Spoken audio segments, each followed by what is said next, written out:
Welcome back to our special coverage here on Night 24 News. Ambassador Daniel Sheikh is with us here, a former Israeli ambassador to France and also involved with the hostages issues here in Israel.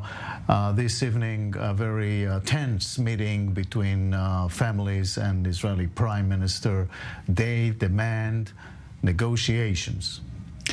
Well, actually, let me roll back a little bit. First of all, they demand a regular meeting with the war cabinet. They believe, and I think they have quite a strong case, that it's not acceptable that every time they feel that they need to be briefed by the war cabinet, they have to beg, make noise, protest, send angry letters, etc., etc.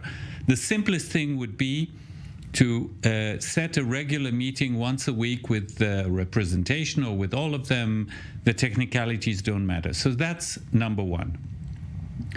Obviously, there is great concern that there are no negotiations going on and that there is no new agreement in sight anywhere near.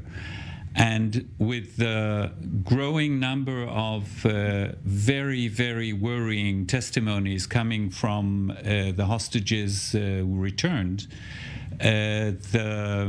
the fear for the lives of their loved ones grow. And the urgency of dealing with this matter grows too. So that's more or less where we are. Right, and that happens while the fighting is intensifying inside Gaza. Correct. And there's always this conflict between destroying Hamas as one of the targets and goals of Israeli government and releasing the hostages, which are quite conflicting, right? And that's the main conflict here. They don't have to be conflicting, Jacob, because there is a hierarchy, not in the importance of the two goals, but in the urgency of them. You can set both as targets if you understand that the matter of freeing the hostages is very time sensitive. It's very urgent because every day counts. People can die. And destroying Hamas can, it's a longer term project. There are some people in the army who say that this war might continue till early 2025. So you might set as a main target right now to free the hostages and still have time to deal with Hamas later. I think that the main conflict right now is between freeing the hostages and the question of the pauses, the question of how to operate in Gaza without hurting the hostages. Do you have enough intelligence, etc., etc.? Still, I'm trying to galvanize the conflict here, which is that consumes Israel all the time. If you are talking about releasing all the hostages, that will definitely include ceasing the attacks and the war and the ceasefire. I mean, there's no other deal on the table. There's no deal on the table. There's no deal on the table to begin with. But if we're talking about releasing all the hostages, they're not going to be released, and then Hamas will say, "Okay, now you can destroy us," right? So, if you're asking me as the representative of a civil society-based organization that represents families of hostages, clearly you don't expect me to give you an answer. It's because the logical answer would be, this is not my concern. Mm-hmm. It's the government's problem. They have an issue. They have deal with it somehow. The question now also regarding the military operations, there might be, I mean, the army claims, and I don't think there is a real argument about it, that there is also, with the military pressure on Hamas, also has an impact on Hamas's willingness to negotiate and to put a deal on the table. By the way, let me say one more thing. I don't know for certain because none of us has been inside the negotiating room in Doha or wherever these negotiations take place.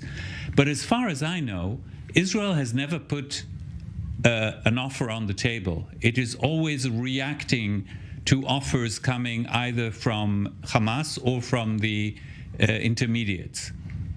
Maybe it's time for Israel to put a deal on the table and to see what happens. Maybe. Let's go to the north part of Israel now. I-24 News' Zach Anders is live along Israel's northern border with Hezbollah in Lebanon. What's happening there, Zach, today?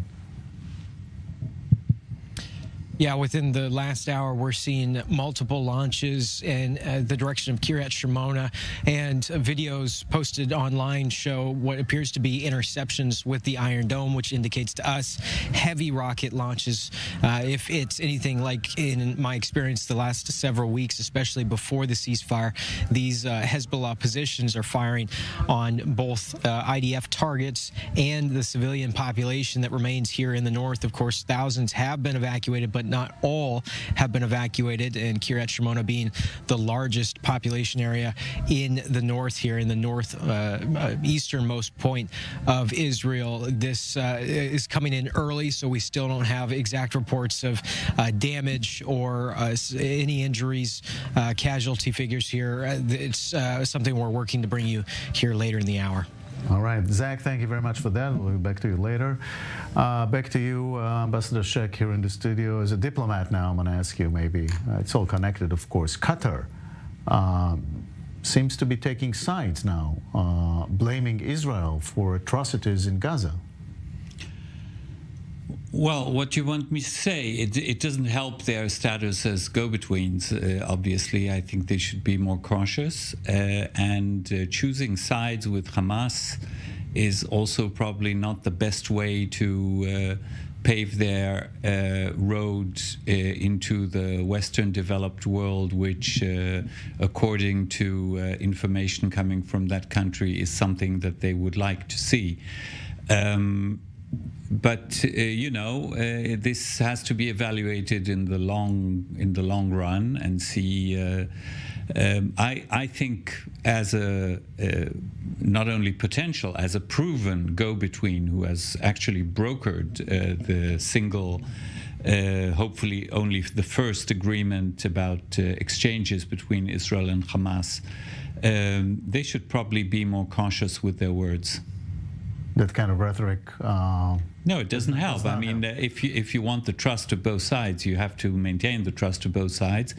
You know, I'm not saying that this is a reason to rule them out, but I think the atmosphere of trust in a go-between is very important, especially when on both sides nerves are at a high level and sensitivity is very high level, and everybody is listening to every word that comes out of your mouth. Right. Okay, let's go to the south now. I-24 News guys, Rial is in southern Israel, in Sderot, where rockets from Gaza are still exploding all day long. What's happening, Guy?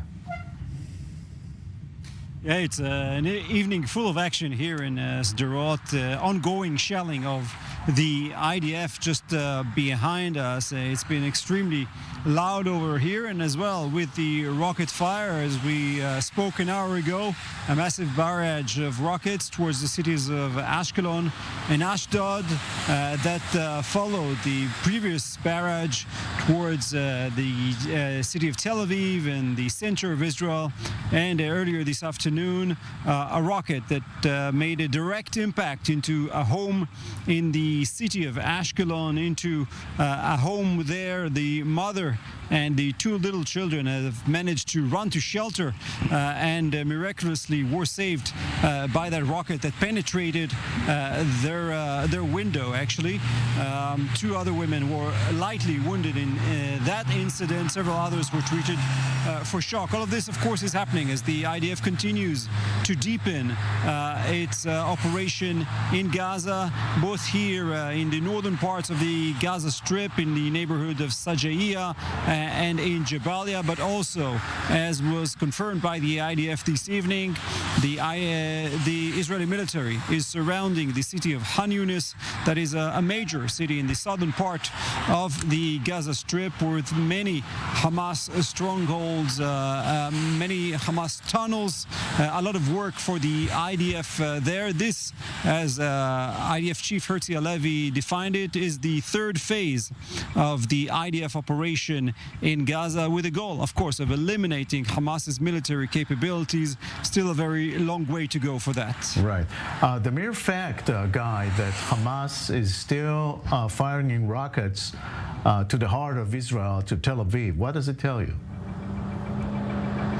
Look, the IDF said it is close to eliminating Hamas's military capabilities in the northern part of the Gaza Strip, but is still far from completing that mission. We know the IDF has yet to have completely taken over the neighborhood of Sajaya in Gaza City, and also Jabalia. These are areas where Hamas is still operating from, is still able to fire rockets towards the center of Israel. And we can remind our viewers that long ceasefire, a week-long ceasefire under the deal to return the hostages, was a breath of air for Hamas, as it was able to regroup, to rearm, to reset itself ahead of the next stages of this war. And the results are the ones that we're seeing today. This is something that the IDF certainly took into consideration when it agreed to this ceasefire. The reward was returning dozens of Israeli hostages back to their homes, mainly children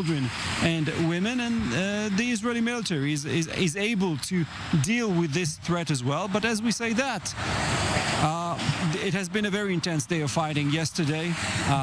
Unfortunately, 7 Israeli soldiers have been confirmed dead today in the fighting that has been ongoing in the Gaza Strip. The rocket fire is part of the Hamas operations. The IDF is willing to handle both the rocket fire and other threats of Hamas, with the goal of eliminating Hamas. Obviously, now that they had time to regroup, we could see more rocket fire. This is what we haven't seen in the days prior to the ceasefire. We can expect that should there not be a ceasefire in the coming week or two, these rocket fire will tone down, as well as the IDF will increase and deepen its control over wider parts of the Gaza Strip. Right. Guy Israel in Sderot, thank you very much. Meanwhile, Iran's President Raisi is about to meet with Russia's Putin on Thursday. I-24 News' Owen Alterman has more. Around the table to set the table, preparing for their leaders' meeting later this week. The Russian and Iranian foreign ministers meeting in Moscow Tuesday to sign an agreement on working together against U.S.-backed sanctions. Of course, this is an important step in increasing the coordination of efforts of members of the international community to overcome illegal sanctions, which the United States and its allies have made a substitute for diplomacy. That sets the tone for a busy few days for Russian President Vladimir Putin, set to travel to the UAE and Saudi Arabia Wednesday for meetings with leaders, and then set to host Iranian President Ebrahim Raisi in Moscow on Thursday. For Putin, the war in Gaza continues to generate opportunities to change the subject from the war in Ukraine, to boost Russia's soft power among the billions across the planet who identify with Gazans, to needle the United States in the heart of the Middle East. This is terrible, and when you watch how operations are performed on children without anesthesia, it certainly evokes particular feelings. All these events, in fact, are a direct consequence of the United States' desire to monopolize the mediation process. A renewed Russian push into the Middle East will face limits in the long term. The Biden administration still wants to move forward with its economic corridor and potentially to patch up ties with Riyadh. For now, the war gives Russia an opening. Putin will be quick to seize it. We are joined now by Benham Ben-Talblous, Senior Fellow at the Foundation for Defense of Democracies. Thank you very much for speaking with us. Well, we see Raisi on his way to Putin. Putin plans to visit Saudi Arabia and the Emirates. What is Putin's plan? Well, pleasure to be with you. On both fronts, we're seeing in real time now an opportunistic play by Tehran to continue to covet and receive patronage from a great power competitor of the United States, Russia. We already know Iran has given Shahed drones to Russia. It's looking to deepen economic, military, and political cooperation. But let's not forget about the reverse. Not just are Russian ties tightening with Iran, Russian ties are trying to be tightened across the region. This is an opportunity Putin is looking to exploit, to press for more Russian arms sales to the region, to push back on the U.S. and Israel in the region, and to take advantage of the hedging we see right now from U.S. partners in the region, like Saudi Arabia and like the UAE. Let's move to the Houthis in Yemen. They are becoming a serious international nuisance, but still no major reaction to this. How do you explain that? You know, I've long argued that they are a major international nuisance, and they're a part of Iran's larger axis of resistance that was built out rather cheaply through the provision of goods that over time has included anti-tank weapons, anti-air weapons, surface-to-air missiles, land attack cruise missiles, suicide drones, and even anti-ship cruise and anti-ship ballistic missiles, making the Houthis the most lethal and most equipped arm of Iran's axis of resistance. These are not just fired at Israel or Saudi Arabia, but fired at international maritime traffic in the Red Sea and Bab el-Mandeb. So this requires a concerted international maritime response to push back on the Houthis there. Kinetic strikes against targets that include the launch sites and storage facilities of some of these missiles by the U.S. and coalition forces. But also, we need to put our money where our mouth is. Washington needs to redesignate the Houthis as a foreign terrorist organization. And the more time elapses from that de-designation in early 2021 by the Biden administration, the more foolish and politicized it looks. Right. Let's watch more about what's happening there. Our Middle East correspondent Ariel Osaran reports. Yemen's Houthis are escalating attacks on commercial ships in the Red Sea, raising concern for the safety of key trade routes. The naval forces of the Yemeni armed forces, with the help of Allah Almighty, carried out this morning a targeting operation against 2 Israeli ships in the Bab el-Mandeb Strait. The targeted ships were the Unity Explorer and ship number 9. The first ship was targeted with a naval missile, and the second ship was targeted with a naval drone. The Iranian-backed militia said attacks like those on Sunday would continue until Israel ends its strikes on Gaza. But the IDF denied the ships had any connection to Israel and accused the Houthis of endangering the freedom of navigation in the region. One of the ships was damaged in a very serious way, and it seems that it could be in danger of sinking, and the other one was lightly damaged. This is an event stemming from negative sabotage of the Houthis. We need to see how the world will answer this issue. This past weekend saw 4 attacks against 3 separate commercial vessels operating in international waters in the southern Red Sea. 3 vessels that are connected to 14 different nations, which goes to show you the extent to which this is truly a source of global concern and a threat to international peace and stability. The Bahamas-flagged Unity Explorer bulk carrier was attacked in the morning and then again in the afternoon by anti-ship missiles. Then, the Panamanian-flagged number 9 reported damage but no casualties caused by a missile from Yemen. A third ship, the Sophie II, which also sails under Panama's flag, said it was struck as well, but suffered no significant harm. The Arleigh Burke-class destroyer USS Carney responded to the distress calls from these ships and provided assistance. In doing so, it detected 3 UAVs at 3 different times heading in its direction, and it took action against all 3 of those UAVs. We have every reason to believe that these attacks, while they were launched by the Houthis in Yemen, were fully enabled by Iran. This is also one of those allegations aimed at projections, which are made in line with efforts to deviate public opinion of nations and to cover up crimes by the Zionist regime and the U.S. government.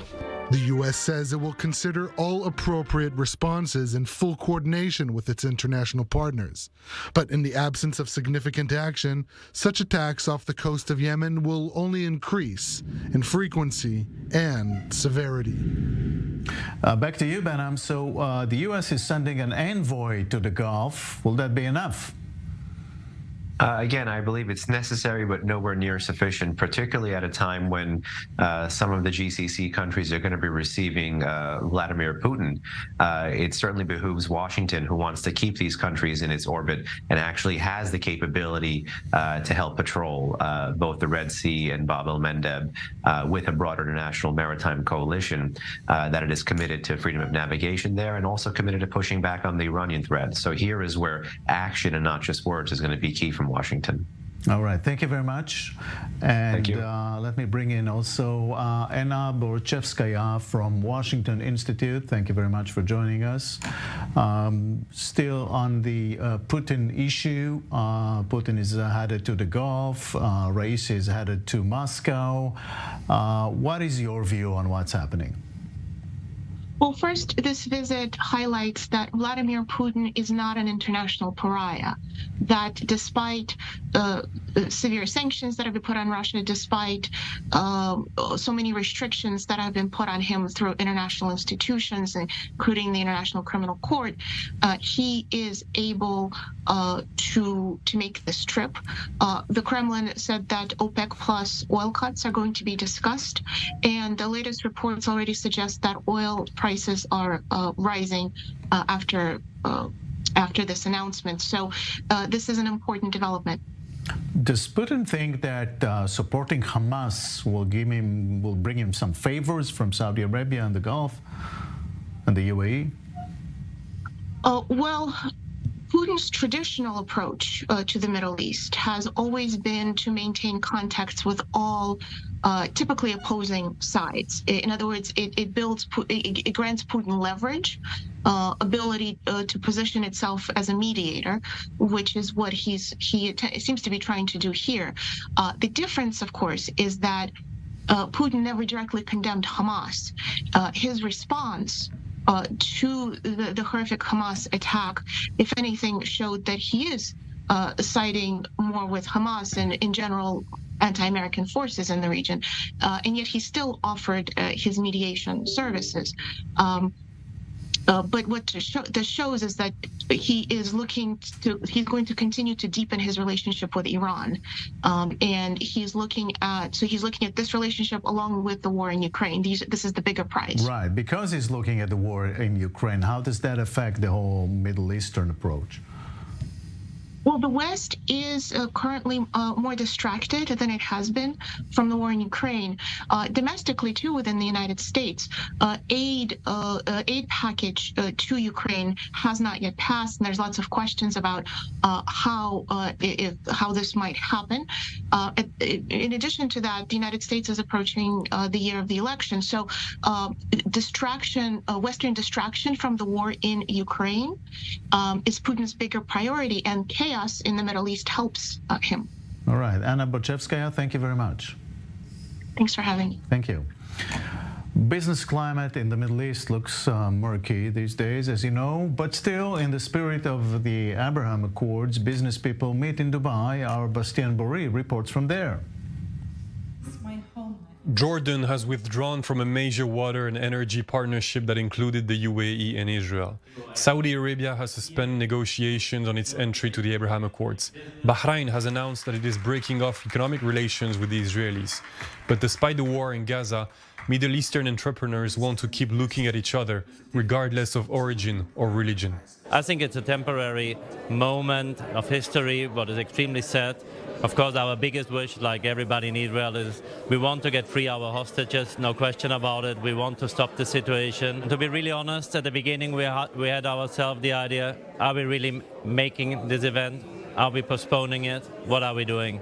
Finally, we decided, seeing the relationship between Israel and the UAE and how friendly everything is going on and staying on at the moment, we decided we should the event now more than ever, because I think it's more important now than ever to build bridges, to build communication. In 2022, trade between Israel and the UAE jumped 109% to $2.5 billion as compared to $1.2 billion in the previous year, making the Emiratis the 16th largest trade partners of the Israelis. But the situation remains fragile for investors who prefer not to give in to the siren calls of political haggling. I was just talking yesterday to someone very prominent here in the UAE, And he was telling me that he says, I know this. He says to me, I know that the Arab media, what's going on in the Arab media, and I don't listen to it, and I don't follow it, and I won't listen to it because I know it's propaganda. It's built on politics. It's built on money situations, trying to influence the people. And it's a sad reality that we have to deal with. I'm not saying that Israel's perfect either. No one's perfect. We're all trying, but always just to say the truth, and that's very, very important. What happened is an earthquake. It has to be said. We're not just talking about a war between two states involving only soldiers. Bad things did happen. Barbarity. Everyone was shocked. But Dubai and the region as a whole is a platform for business, and that's what counts. Today, we're not talking too much about politics. We hope that things will calm down for everyone's benefit. We're keeping our heads down, and things will pass. It's a very turbulent time, but I'm confident things will settle down. We're in a whirlwind today, which unfortunately is considerably slowing down our business. But we're quite optimistic for the next few months. We hope that the situation will calm down in the interest of universal values. While the impact of the war in Gaza is already being felt on world energy prices, it is not yet possible to assess the consequences for bilateral trade between Israel and Arab countries. Israelis and Emiratis are still hoping to break the $10 billion trade barrier in the years to come. We'll take a short break and then more special coverage here on I-24 News. We'll be right back. Stay tuned.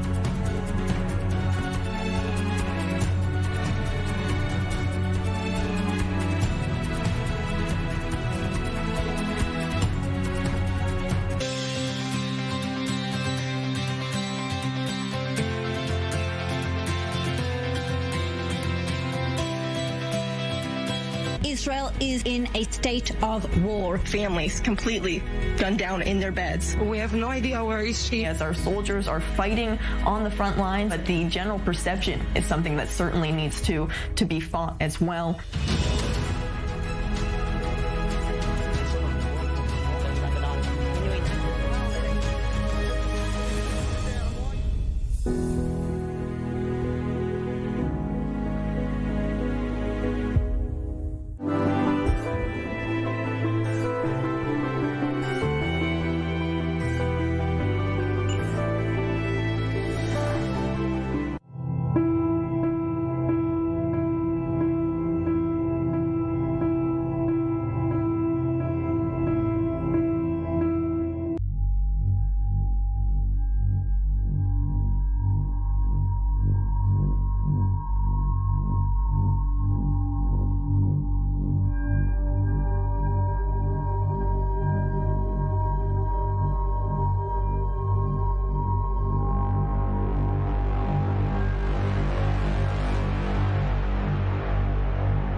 Welcome back to I-24 News special coverage. Let's talk a little bit about the internal effects of the war on Israeli politics. With me here in the studio is Amir Oren, and also joining us, Gil Hoffman, to talk about this. Amir, let me start with you. There are assumptions in political circles and I don't hear him.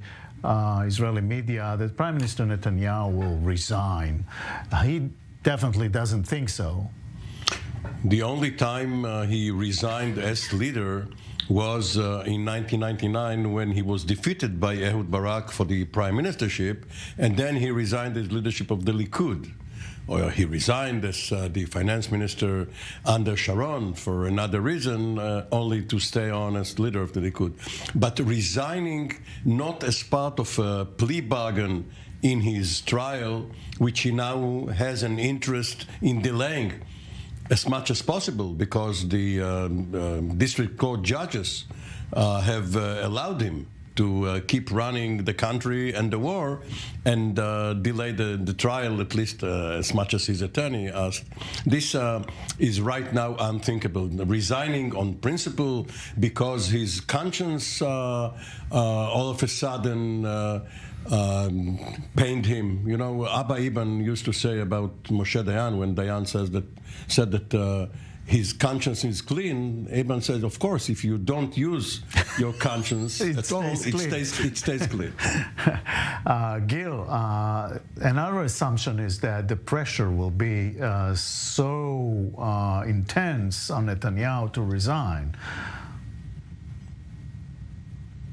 Look, the moment that this war is over, we're going to go from focusing on beheaded babies to beheading Bibi.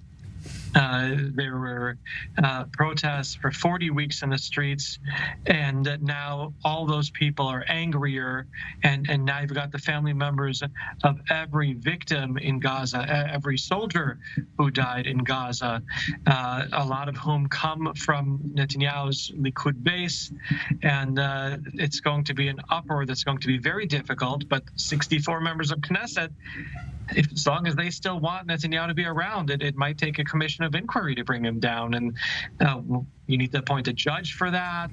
That's hard to do when all the judges are tainted politically one way or another. It took a while and more than one election to bring down Golda. And bring in the only person who was seen as clean, the ambassador in Washington, Yitzhak Rabin. We've got a long way to go before Netanyahu can be forced from office, no matter how big his failures were in this war. Right. Amir, there are some signs of resistance within the ruling party, the Likud party of Netanyahu, which is usually steadfast behind him no matter what.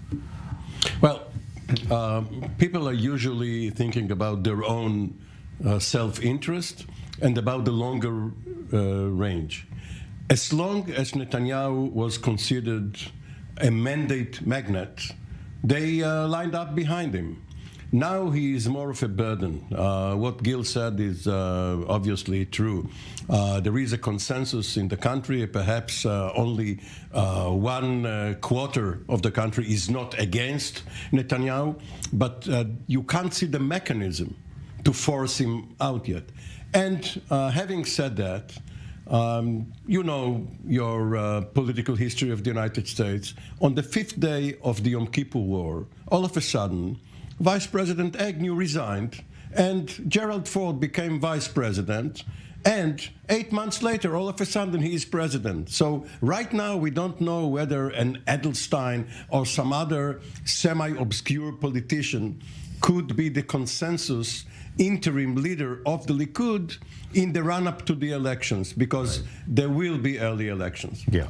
Well, we're in the realm of speculation, of course. I want to ask you, Gil, about the whole political map of Israel. It seems to be changing in front of our eyes. We don't know exactly how. Look, first of all, inside Likud, what we don't know is if there'll be any courage. Not from Edelstein. Barkat didn't want this report to come out that came out yesterday. It's one thing to speak privately that they don't want Netanyahu to be prime minister anymore. It's another thing for them to openly say they want to get rid of Netanyahu Yuli Edelstein, who stood up to the KGB. He was the one who had enough courage to do it a year ago or two, and that didn't get him anywhere. And as you said, Jacob, the political map in Israel is changing. There's this center emerging, led by Benny Gantz, that is statesman-like, and the people of Israel seem to want that, according to the polls. They certainly don't want anything left-wing, and then the left will be even more in shambles than it was before. If you have a center that has in it the elements of the right, the center, and what used to be the left, it'll be a very big challenge for anyone to defeat that. Again, Benny Gantz certainly has his way paved to the prime ministership if an election would happen. And again, you've got 64 members of Knesset who seem united to prevent that from happening. Right. Bestel Shek, you're here with us as well. What's going to be the political scenery here? Look, if rationally, in a normal political situation in any country, after such a debacle of such magnitude, such a failure of the contract between the state and its citizens, the normal order of events is that the person at the top of the pyramid resigns. That's how things work. And it shouldn't even take a commission of inquiry, because he is the top. So he has responsibility, and all the investigations come after that. There are only two problems. As Amir Owen just said, resigning is not part of Benjamin Netanyahu's DNA. He doesn't recognize this as an option. And rationality is not exactly what mostly governs the political scene in Israel. So I tend to agree with Gil Hoffman that this is going to be an uphill battle. As oddly as this may seem, because of what happened and because of the polls that show that the coalition has not lost by a small margin its majority, by a huge margin. But, as he said, there are still 64 fingers in the Knesset which are, for the moment, united around him. But, you never know. You never know. You never know. But there is a wild card. Yeah, well, I'll get to this in a moment, because I have Netanyahu trial. If he wants a plea bargain in about 6 months' time, before he is about to testify, he will resign as part of a plea bargain. Well, I wrote this down. Gil, before you go, I'm going to ask you, what are the prospects of yet another elections in Israel? If Netanyahu thinks that he could stay in power in Likud by initiating an election, and if he thinks that nobody else will be able to form a government, so he could be interim prime minister for 2 elections, 3 elections, 5 elections, then his cold politics would make him do that. I tend to think, though, that when polls are that bad, he won't take such a risk, that these 64 would unite and say, we know we're all going to be harmed if an election would happen, and they would do everything possible to prevent it, even if the people of Israel are so angry at them. Unfortunately, the way it works in the Israeli political system is that if politicians are seen as doing well, they would have an interest in going to an election to get another 4 years. But if they're seen as doing badly, then they have an interest in staying in power, and they're seen as doing very badly. All right, Gil Hoffman, thank you very much. Back to you here, Amir. So you said that the trial and a plea bargain is obviously one very important vector, but the amount of public anger, I mean, we are after almost a year of huge demonstrations in the streets. This is not coming out of nowhere. What's going to happen on the street? That's another unknown, because civic society, the uprising, the protests, and even the get out the vote campaign, which we will see, maybe there will be this time around a huge percentage of voters who are no longer indifferent and will come out in droves, while the Likud supporters will be too ashamed to go and vote. They will not vote for someone else, but they will stay home. So we may see an upheaval, and as you had in your conversation with Gil, there will be several center parties, center right, center left, Gideon Sa'ar and Naftali Bennett together or separately, Yair Lapid. Gantz will not get the numbers he has now. He will get somewhat lower, but nevertheless, they will be able to form a coalition with the support of at least one Arab party. Perhaps two, not only Mansour Abbas, but also the joint list, because Ahmed Tibi and Ayman Odeh, who announced his resignation or retirement, but who knows, they will support a government which is moderate, and according to President Biden's platform, should strive for a two-state solution, which again is something that Ambassador Sheikh will vote for, so we already have one vote. Yeah, okay. Let's move to the military front. IDF Chief of Staff Herzi Halevi spoke a short while ago on the battlefield and on the prospects. Let's take a listen. The military pressure we are exerting and that we have been exerting for weeks is inflicting severe damage on Hamas, and this brings us closer to achieving all our goals, including the main objective of bringing back the hostages. I met with commanders fighting in northern Gaza Strip. They were very clear that they are ready and willing to do everything to bring back the hostages, to hit Hamas, destroy it. I see their wisdom. They know how to make these two objectives complementary and not contrasting. We are truly doing everything to bring back the hostages. I want to say a few words about the northern border, the Lebanese border. Hezbollah chose at the end of the ceasefire to open fire. We anticipated it, we prepared for it, and we act resolutely against anyone who harms or prepares to harm Israeli civilians, IDF soldiers, or creates a threat to our territory. We are indeed focused on the Gaza Strip, but at the same time, we continue many operational activities with the purpose of bringing a better reality, a much better reality, to the northern border. This is IDF Chief of Staff, Amir Oren. He spoke relatively in length today, also answering questions. So what's your take on it? He repeated the priorities of the government, which the military, of course, executes, to focus on Gaza. It is not self-evident, because there are calls even within the Netanyahu government to shift to the north once and for all. Every once in a while it's once and for all, to take care of Hezbollah. So no, General Halevi says we focus on Gaza. Right now they are at the core, the redoubt of the Hamas in Khan Yunis, in addition to their mopping up in the north.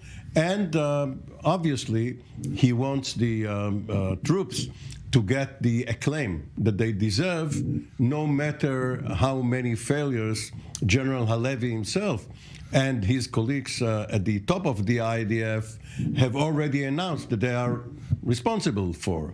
So it is this delicate dance between the brass, the top generals, and the fighting soldiers who are doing, obviously, a very good job, and some of them are dying. Right, and the bottom line, the main message is the IDF is pursuing, attacking Gaza, Khan Yunis, and the area.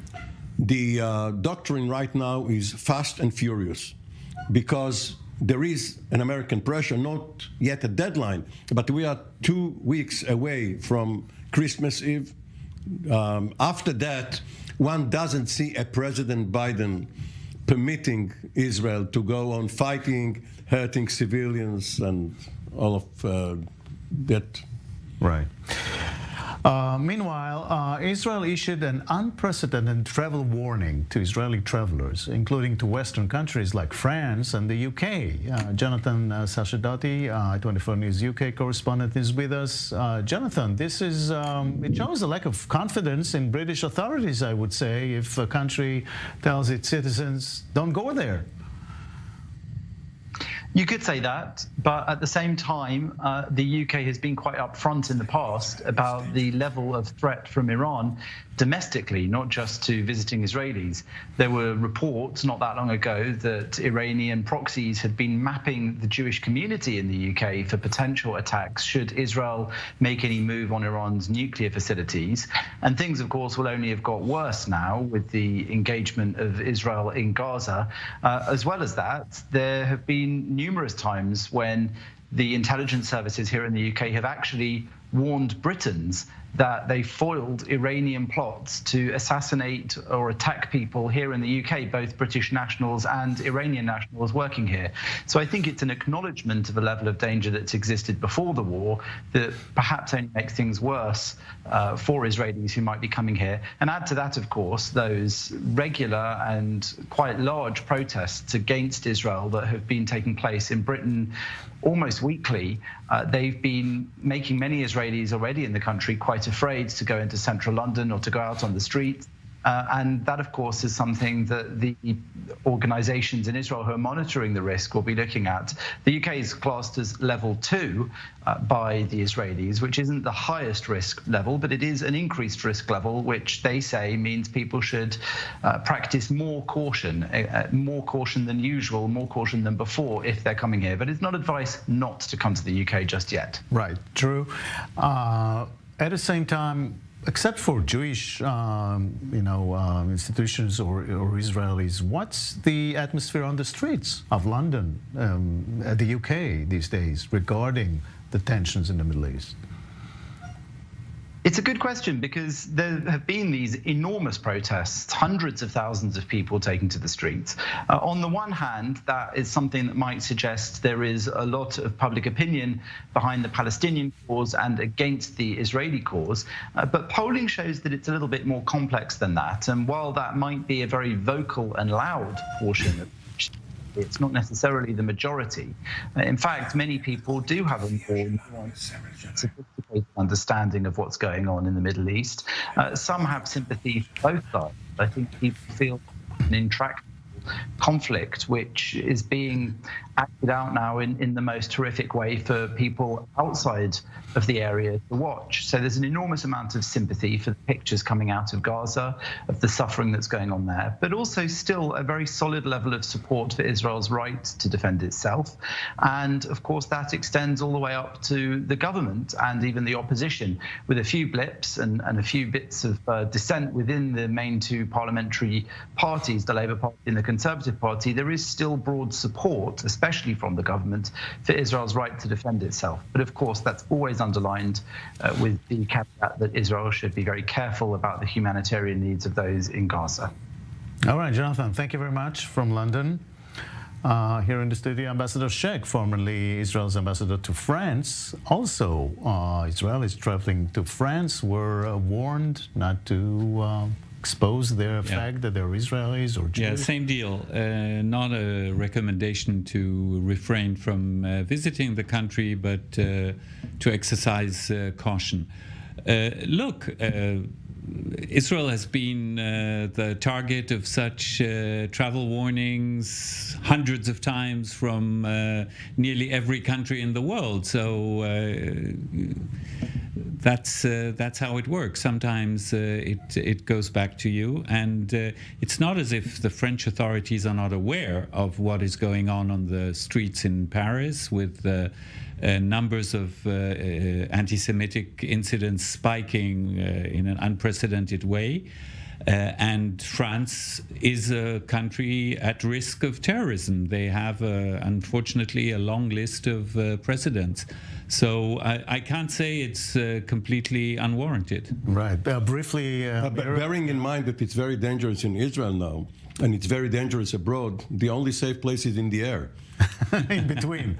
But still, this is like a very large list and a very large warning. We haven't seen this before.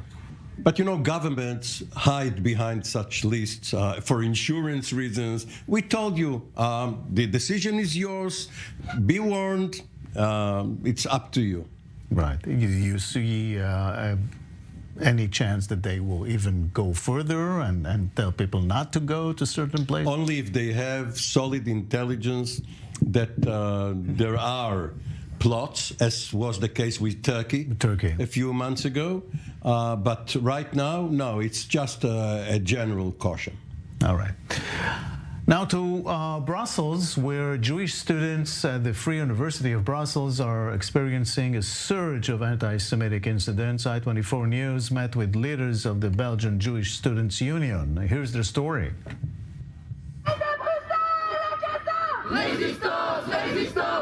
On Belgium university campuses, Jewish students live in hiding. They no longer feel safe. Here at ULB, the Université Libre de Bruxelles, anti-Semitic incidents have been increasing since October 7th. Actually, it's horrible. We feel really alone, isolated. We feel like we're shouting into the void. It's really, right now, it's a disaster what's happening on campus. Attacks on Jewish students and verbal aggression are a common phenomenon. In pro-Palestinian demonstrations, taking Israeli civilians hostage is legitimized. C'est juste une conséquence en fait de l'escalade de la barbarie qui est menée par l'État israélien depuis des décennies. Quand il n'y a pas d'autre possibilité de résistance pacifique, la résistance est obligée de passer à d'autres moyens d'action. The October 7th massacre isolated Jewish students. No organization condemned the acts of Hamas, and what's worse, the UEJB, the Belgium Jewish Students' Union, has been ostracized from student structures. Hamas propaganda is unprecedented. A terrorist organization that publishes crimes on TikTok and yet receives support from all over Europe. We've also noticed it with organizations we used to work with. Suddenly, nothing. There's no more talk of the Israeli-Palestinian conflict, no more talk of the UEJB, and there you have it, the abandonment, the isolation of Jewish students, and it started from there. Confronted with this hostility, Jewish students no longer fit in. They're forced to hide their identity. It doesn't necessarily show on your face that you're Jewish. If you don't wear a kippah, if you don't wear a Magen David, nobody's going to know that you're Jewish, and so you're not going to be directly attacked on campus like someone else, like other people, other religions that have much more distinctive signs. So the acts we do record are those occurring when we identify ourselves as Jews on campus. But on the rare occasions when Jews do show up, they're targeted. There was a pro-Palestinian demonstration that was allowed on campus. As students, we used to pre-sale for non-political events at lunchtime with the UEJB. It was our annual ball, which we do every year. We were simply attacked by students who were part of the event, who came to tell us that we were Zionists, that we were Zionist terrorists, that wherever we Jews are, we cause problems. Someone on our committee was called a Jewish spy. When they talk about the UEJB, because we put up posters for the release of hostages on campus, they say that they're going to organize purges. They're going to make patrols during the night to encircle us. And so it's perceived as a very complicated situation because it's a whole audience talking about someone who's in the group and who's now afraid to say she's Jewish. For the UEJB, the response from the Université Libre de Bruxelles is too weak. Contacted by I24 News, the university's press office gave no response. To students, the administration says it lacks concrete cases of anti-Semitism for taking action. We really felt we had no reaction from ULB. We had a meeting, but nothing concrete. What we're asking for is something concrete. They were waiting for concrete action too, to the point of asking ourselves, and we asked ourselves, are we waiting for a Jew to be stabbed on campus before we get any concrete action? Confronted with these difficulties, however, Jewish students are not giving up. They continue to defend their values. Every day, they put up posters of the faces of Israelis taken hostage by Hamas. Of course we ask ourselves questions about our future. I think that's natural. But if we're in the UEJB today, we're in charge of this organization. It's also because we hope and want to build a future for Jews in Belgium. We don't want to say to ourselves today, there's no future. We're leaving. No, we're not leaving. We'll stay here. We'll fight here. For Israel, for the Jewish community here, for Jewish life in Belgium, and in Europe more generally. But today, it's not easy. But anti-Semitism goes beyond campuses. For the presidents of the UEJB, the wave of attacks facing the Belgium Jewish community must be a cause for concern at all levels, because it is the future of Jews in Belgium that is at stake. And Europe more generally has a huge responsibility to ensure that Jews are safe in Belgium and Europe. So this means measures taken by the academic authorities, but at all levels, or by political leaders who today are taking a stand to preserve the Jewish community. Are we now asking politicians to campaign for Israel? No, that's not what we're asking. All we're asking for today is to preserve Jewish life in Belgium, to make sure it has a future, and I think that's the least we can ask for. Since October 7th, the number of anti-Semitic acts committed each month in Belgium has increased tenfold, according to the UNIA, a Belgium anti-discrimination organization. This rise will mobilize the country on December 10th, for a citizens' march against anti-Semitism. A word from you, Ambassador Sheikh. Is there any chance of turning this around, of anti-Semitism in Europe? Well, I don't know about anti-Semitism in Europe. Let's say that history doesn't make us very hopeful that you can suddenly turn this around. But I'll say this about Belgium. We saw a report about student bodies and campuses, but this is not the only problem in Belgium. I have Belgian friends who are ashamed to admit that they are Belgians today, because the level of criticism among the top-level politicians in Belgium is such that it is not reasonable anymore. And some Israelis remember maybe the statements made by the prime ministers of Spain and Belgium while visiting Gaza. So, Belgium is going to take the presidency of the EU on January 1st. We are not going to have much fun with that. And still, how can you try and turn things around? Look, I don't speak for the government anymore. I don't know exactly what you can do. Probably, if the war stops, that might help. But is that a reason to stop the war? No, unfortunately, it is not. All right. Thank you very much, Amir Oren. Thank you. Ambassador Daniel Sheikh, thank you.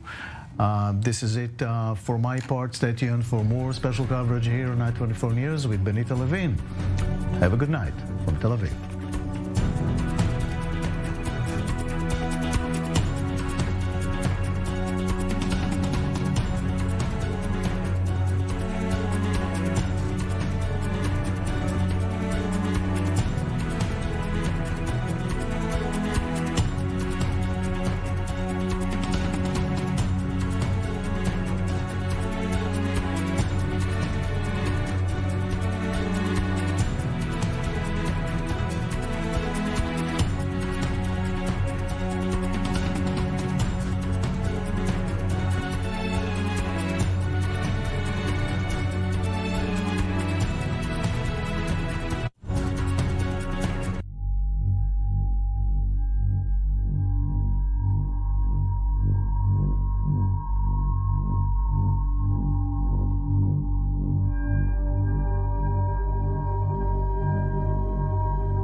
Israel is in a state of war. Families completely gunned down in their beds. We have no idea where is she. As our soldiers are fighting on the front line, but the general perception is something that certainly needs to be fought as well.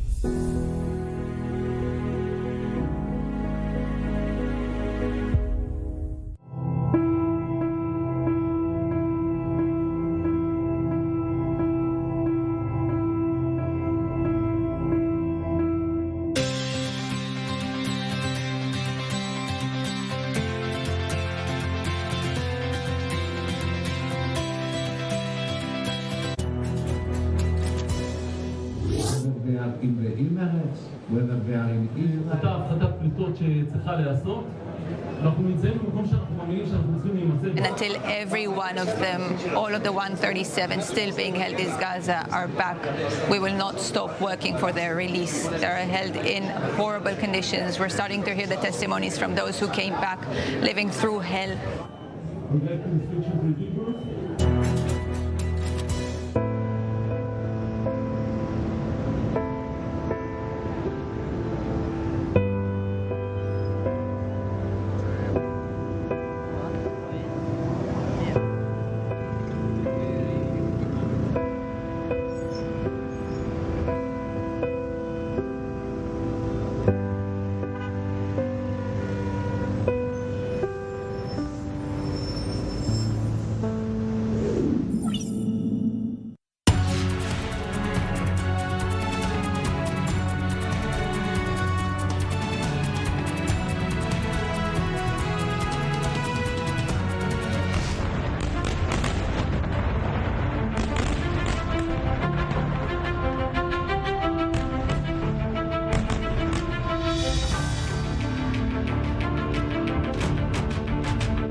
We know that before releasing the hostages, they gave them pills, clonazepam, a mood stabilizer. To make them feel high and look calm in pictures. This pill, if you're not used to it, it would give you a feeling of high, even if you are in a very poor mental state.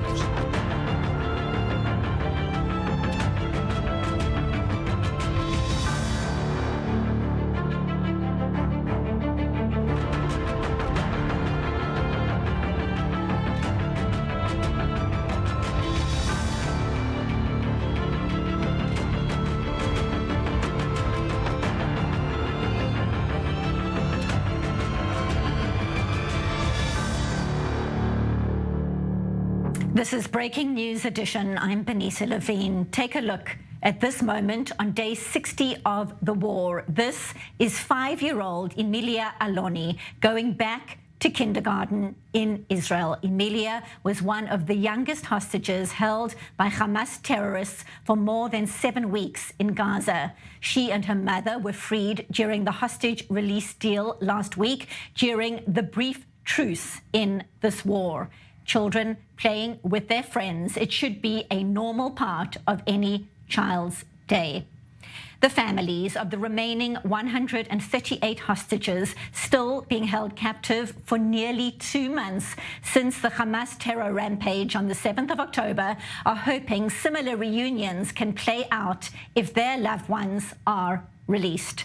A heated meeting was held with the war cabinet in Tel Aviv in recent hours. The families calling for Israel to do whatever it takes to bring all hostages home.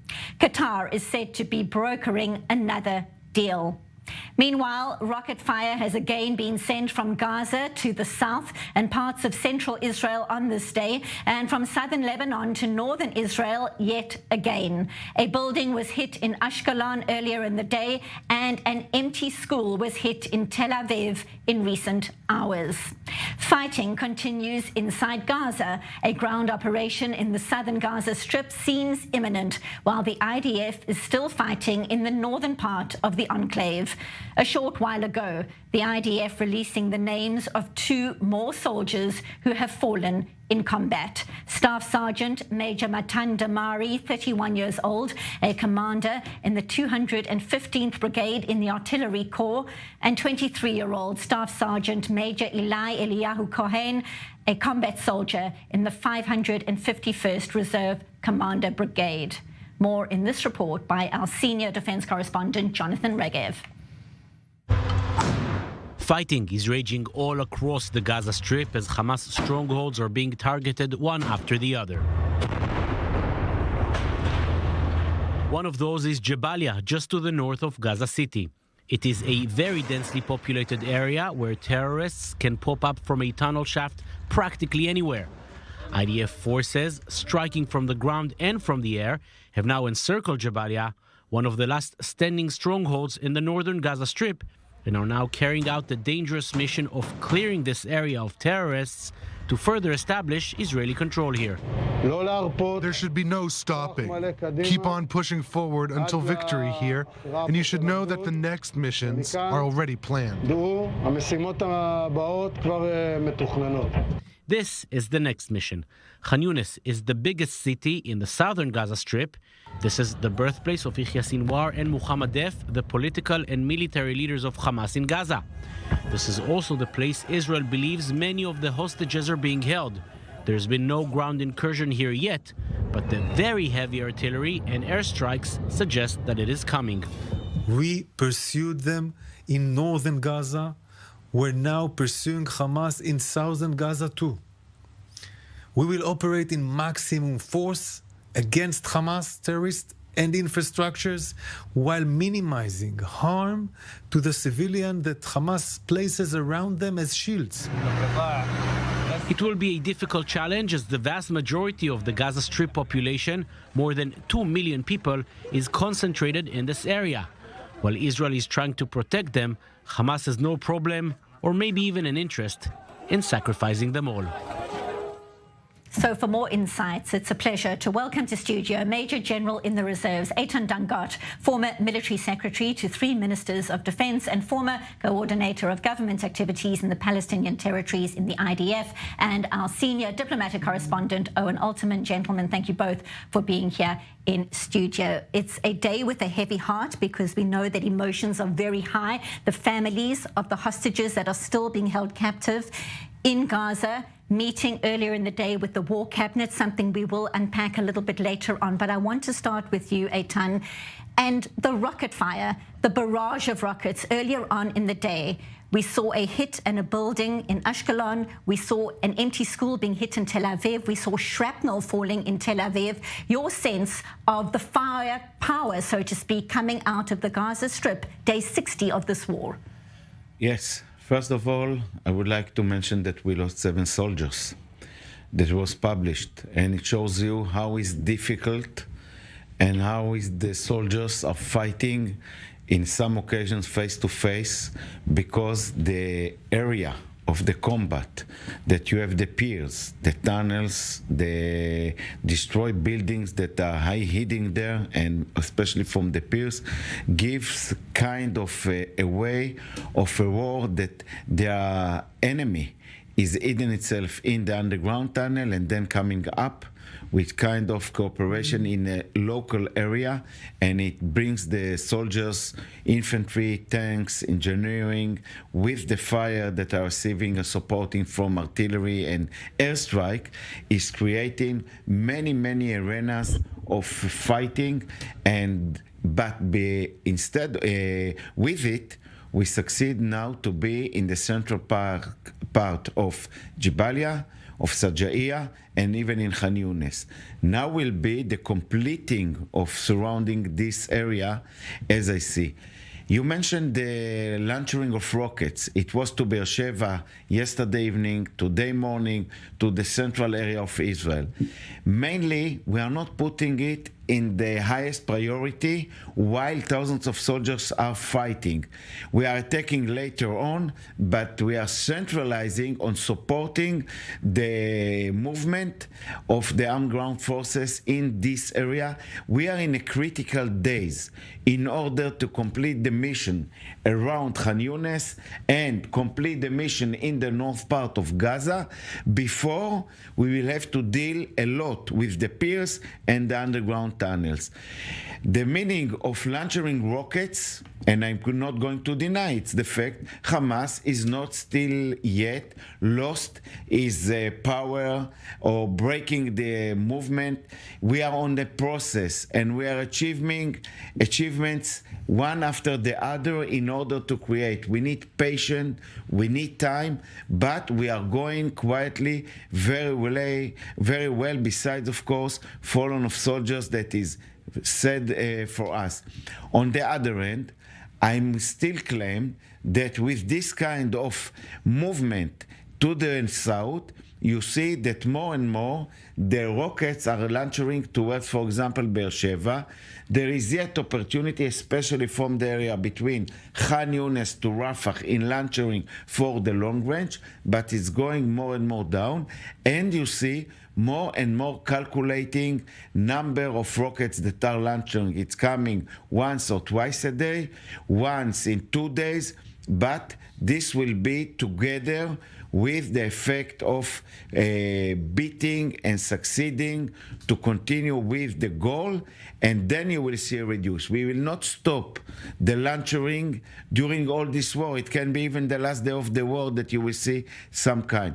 This will take months in order to clean and to lose, that the Hamas will lose its capacity to launch a rocket, but the number of rockets are going lower rapidly. Stay with us. We've got much more to unpack, as you say, with the ground operation, more and more risks being taken as well. The death toll in terms of Israeli soldiers so far is at 81, and as more and more fighting unfolds, you say it's going to take a long time. Certainly many concerns about what is unfolding right now inside the Gaza Strip. You were talking about rockets. Stay with us. Let's find out more from our correspondent, Guy Azrael. He joins us from southern Israel in Sderot right now. And Guy, good to see you, but Many tensions earlier on in the day, sirens in several parts of the south earlier, including Ashkelon and Ashdod. And as we've been talking about, that building hit in Ashkelon earlier. What is the latest in the south? What update can you share right now?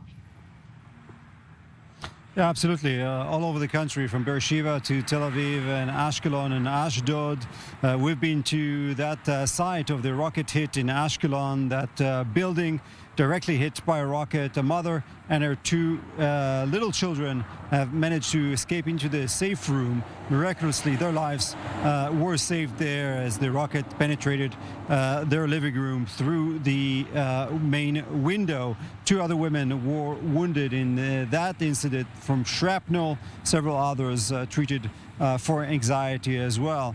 Now we're here in the city of Sderot, hearing a lot of IDF shelling as the operation on the ground continues, both close to here in the northern part of the Gaza Strip, but certainly also so in Khan Yunis, an important city in the southern part of the Gaza Strip. Confirmation from IDF Chief Herzi Halevi this evening that IDF troops are surrounding the city, that it is going to take quite some time for the Israeli military to take over that city that is considered a stronghold of Hamas. And back here, another element perhaps of what the Israeli military has to deal with is the weather. It's been pouring rain here throughout the afternoon, certainly not making the life of the Israeli soldiers any easier as they have to deal with this pouring rain, and presumably also the mud on all parts of the Gaza Strip this evening. This is something that the IDF was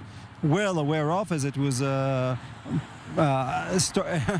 forced into this war by Hamas on October 7th, knowing it's going to take long months, as Mr. Dangot has just reiterated.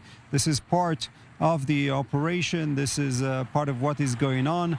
Ongoing rocket fire. This is Hamas attempting to fire as much as it can, especially in the north, where the IDF is at least now attempting to eliminate all of Hamas's strongholds. And we're talking mainly about the neighborhood of Sajaiya in Gaza City, and also at the town of Jabalia. This is where Hamas strongholds are still holding on, and it's going to take the IDF quite a few more days to take over these parts completely as it continues its maneuver in the southern part of the Gaza Strip. The IDF also saying the fighting there near Khan Yunis is some of the most intense fighting yet. We'll wait to see what Daniel Hagari, the IDF spokesperson, has to say when he makes his daily briefing in the next while. And of course, when that happens, we will go there live. For now, thank you so much to our correspondent Guy Azrael in Sderot in southern Israel. Meanwhile, as we mentioned earlier, the families of the hostages are calling for the release of all hostages of all ages from captivity at the hands of Hamas. Shir Siegel's mother, Aviva, is one of the hostages freed after being held for more than 7 weeks in Gaza. She is begging for her dad, Keith, to come back to his family too. Here's more on her mother's horrific ordeal. Let's take a listen. My mother came back with testimonies. I can't listen to them. I need a psychologist to come over to our home, to sit with my mother and listen to the stories, because I can't bear to listen to them. I can't listen to her talking about how they were handcuffed, how they were abused. They were not given medicine or medical care. There were rumors that the conditions were okay, that they were given food. They didn't receive food. Hamas didn't give them water. While we speak, there's a Holocaust. A 3-hour drive from here, and we sit here, drinking coffee, talking, and thinking everyone will be okay. No, everything will not be okay. Why is it so important now to topple Hamas over bringing my father home? I try to explain to my mother, why is it more important for Netanyahu and the rest of the cabinet members to kill Sinwar and not to bring her husband back home? Heart-wrenching to hear more and more testimonies about what happened in captivity. Owen Alterman, we keep on hearing more and more details. The families are understandably angry. These are the families wanting word on what will happen, the fate of the 138 hostages still being held captive. We know there was a heated meeting earlier on in the day. Your sense of the big decisions the war cabinet needs to be making right now? Yeah, more and more details are coming out about that meeting, Benita, really even as we speak. And absolutely dramatic. The families there not hearing what they wanted to hear from the war cabinet. In some cases, not even feeling that they were heard, even though Prime Minister Netanyahu afterwards said that they were heard loud and clear. But obviously, a lot of tension. And Benita, going back to what you were talking about with Eitan Dangos just a few moments ago, there's the sense in Israel that this entire process, that this war, that the situation with the hostages, that it's all slowly reaching a climax, right? In terms of the fighting, as Eitan eloquently explained to us, the fighting itself reaching a climax, right? The IDF having now encircled and now moving into Khan Yunis, where the leadership of Hamas may well be may be living and may be hiding. In tunnels. In tunnels and making their last stand. There's a sense, maybe in retrospect it'll have been an incorrect sense, but nevertheless a sense that Khan Yunis is where Hamas is going to make its last stand. And the IDF is there, saying it's in the heart of Khan Yunis. So again, giving you a sense of how the fighting seems to be slowly reaching its climax. Why now? Why in this way? It has to do with operational reasons and also diplomatic reasons, but the fighting reaching its climax. And alongside that, the issue of the hostages reaching its climax. The sense that there's no real negotiations going on right now.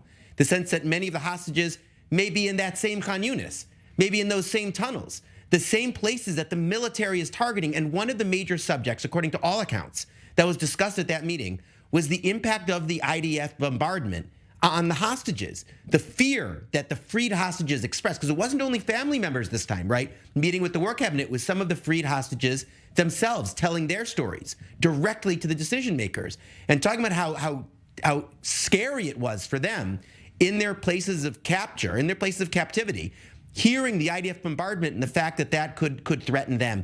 So this is all reaching a climax at 9 o'clock local time, and less than an hour from now. We're going to have that press conference with Prime Minister Netanyahu, Defense Minister Yoav Gallant, and Benny Gantz. And that press conference seems to have been scheduled as a response to that meeting. And they're feeling the need to speak directly to the Israeli public, even though they had a press conference in Netanyahu and Gallant's case just 3 days ago. But what will they say? We'll have to see. But what I think they may say is Netanyahu may simply have to go to the country and say, we need to free the hostages, but to tell the Israeli public that the price now simply might be too high. It might mean ending the war, allowing Hamas to survive, and live for another day to do another October 7th, and another October 7th, and another October 7th, the way Yahya Sinwar described. And we know this from our own recent past, the Gilad Shalit deal in 2011, which yet led to the celebration of the freeing of a soldier, but also brought upon this country disaster. So there are hard choices to be made, as you said. It's all reaching a climax, which is why we're going to hear from our leaders so soon after they spoke to us just a few days ago. We don't know what they're going to say, but again, it may simply be a message that the price right now would be too high. And of course, when that press conference does happen at the top of the hour, we will bring it to you live. And there are reports that the Prime Minister did tell families of the hostages that there is no chance to free everybody. That is the report coming out of that meeting, obviously, as Owen is explaining. When we hear directly from the leaders in the war cabinet, we will be able to verify the messages that have been given to the families. And Eitan, that's where I want to bring you in, exactly what Owen was detailing, the fact that this heavy fighting is happening right now in parts where hostages may be being held as we speak. How does this impact the trajectory of the fighting right now? There is, I may say it, between the military operational goal and the releasing of the hostages, sometimes these 2 points are running and supporting each other, especially the operational activity. And sometimes it's creating negative relations, and in such movement, you create a weakness to the other side while we are speaking about the hostages. But when you analyze it at the end, what are the alternatives? The alternative was former that Hamas refused to fulfill the first agreement that has been done. They still didn't fulfill the releasing of children and women and opportunity to go to another stage. They stop it after the 6th day was the topic that we identify already, that Hamas is not there. Now while we are active, there is a kind of, for the immediate, there is a risk for refugees, yes, but nevertheless, I think that with it, the Israel Armed Forces, considering each intelligence information that is coming before and during this operation, changing it during the maneuvering, and trying as they can in order not to hit or to risk an area where it estimates that the hostages is there. I cannot sit here in this studio in these conditions to say, yes, they will not damage. It's a war, it can happen, but there is no the second alternative from Hamas. You see that the negotiation also is not exist. And this organization is understanding these murderers only one language, that is by power, and for their life, the leadership of Hamas will think differently. So in my opinion, we can estimate, first of all, the first coming 48 hours are very important. The north, in those areas that we are now there, and especially in the area in the south, in creating a new reality in Gaza. What does it mean? That we will control around 2/3 of the area of Gaza. We can create corridors that separating between Rafah, Khan Yunis, and from Khan Yunis to the north part of Gaza. It means that it's a step also to break the civilian leadership or entity of Hamas in Gaza. And in this fighting, they are losing dozens of terrorists. But the manpower of Hamas is still under the ground. There is a problem with the way how to release hostages. If it will come a real-time information that there's someone we can release, we will do it, and we prove already that we can do it. But, Benita, I will not be surprised in and about 84 hours to 72 hours, and that is something I think that I'm against the way that people are telling everybody, no, we are going, that will be some kind, the negotiation is continuous all these moments. It's not continuous in a full speed, but it's running, that under such a pressure will come and will be raised a new offer, especially by Qatar, that is very worried to the future of Hamas entity. That if I can estimate and think, after a week in this area of fighting where the results will show pressure and more small close circles around the leadership of Hamas, it will bring more opportunity to release. On the other end, I think that some of the statements of the Prime Minister this evening were very heavy and where have to be taken considering to tell the families. You have to tell the truth, and sometimes the truth that is not said is also something you can tell them also, and not touch deeper the emotion problem that we are in this time. When I spoke about, when I started, the relationship between maneuvering and releasing of the hostages is now under a tense. These roles are complicated. Exactly. I wanted to just highlight something that Eitan just ended on, because it's so very important. We were told by our leaders at the beginning of this war that the two goals, right, winning the war proper and freeing the hostages, were consistent with each other, right? To achieve one is to achieve the other. To try to win the war is to try to win the war, but also put pressure on Hamas to free the hostages. We saw the fruits of that strategy with the pause, and thankfully more than 100, if you include those foreign nationals, more than 100 hostages released. But there is another argument, that at some stage that process runs its course, and the two goals do undermine each other, are different from each other, do require different decisions, and do require trade-offs and choices. And the sense is, at least at this moment, that that may be the case. And that's what the families felt. And for that matter, that's probably what the Prime Minister felt as well.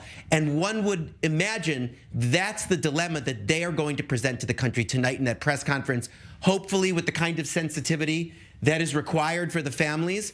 but also with a candid explanation to the country of what the choices are, what the trade-offs are, and how the decisions are being made. Keeping in mind what Eitan said, that we may well come back to a place where the two are consistent, and we can go back to again freeing the hostages without hurting the war effort.